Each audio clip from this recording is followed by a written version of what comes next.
Hello, my name is Carlos, and now I'm going to explain the data analyst assignment. So, first of all, let's begin with part A, the discovery and hypothesis framing.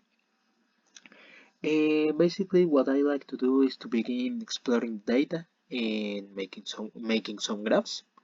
So, what we have is an objective, which is the same that we are trying to find, right? Why Q3 and Q4 were smaller than previous times in the data. So we are going to explore the time series and we are going to begin comparing because we have so much information of 2024 and 2025. So let's see.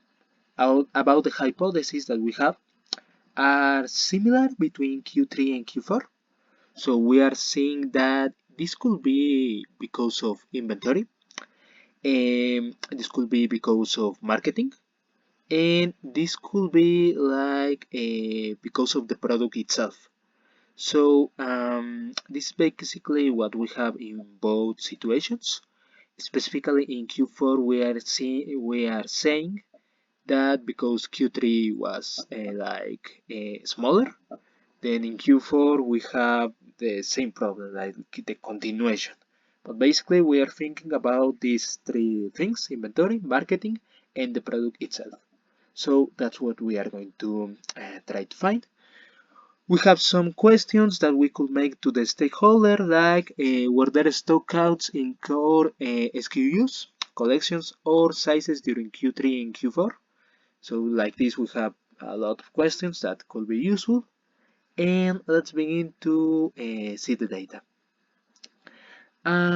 Next thing I'd like to show are like the graphs that we made, and they are like this. So there are some findings that we have. For example, jackets drop out in 2025, but they are like a few part of the products that we are selling, so not a big trouble. I thought that this whole thing was because of jackets, but not particularly. Um, Also, it is important to say this is unexpected. Actually, sales and revenue increased in 2025. So I thought that it would decrease because of Q3 and Q4 being small, but not. In fact, all the revenue, all the sales increased in 2025. And also, I thought that this was because we did not have the stock, the inventory in December, in Black Friday, or something like that, but not. Apparently, stock A and C were like a lot, were kind of big in comparison with 2024. So this is like this. As you can see in stock A and stock C, this is bigger than in 2024. Only stock B is smaller. So this apparently suggests that it is not an inventory thing. Okay, so other thing that could be kinda not what we were thinking originally. So what do we have here? Jackets, what we were saying about bigger sales in 2025. So also another interesting thing is that we made a bigger discount rate in 2025 than in 2024, like 2%. But this is important because although it is small, this could be a reason of what is happening.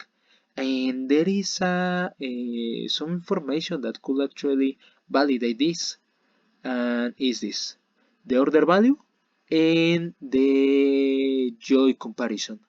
So we can see here that the order value was actually bigger in 2025 than in 2024, but we made less orders in 2025 than in 2024. So what can we say? As shown in the last two graphs, Q3 and Q4 had fewer orders, but the average order value increased. Um, Meaning customers purchase fewer but larger baskets. So, the most likely conclusion is that the brand may not have fully capitalized on major seasonal dates in Q4 from a marketing perspective. High-value products continue to sell, keeping the revenue elevated, but lower-priced or smaller products may not have been effectively promoted. So this is why we are proposing these two tests, like these two experiments, and we are saying to improve conversion by highlighting high-performing products, and also at the same time to small targeted incentives for mid-priced SQS. So basically what we can do is to go higher with high products and try to incentive to sell mid-price products. This could actually give us an expected 3 or 2% of a higher revenue. But more importantly, this can make us see if the problem was actually that they are not being, like for saying something, correctly promoted for marketing, which could be the problem, especially in important dates like Black Friday and Q4, like December. So this is probably what is happening. This is what we can say for the data that we found. If data like returns was monthly, if we could have that data, we could make more recommendations.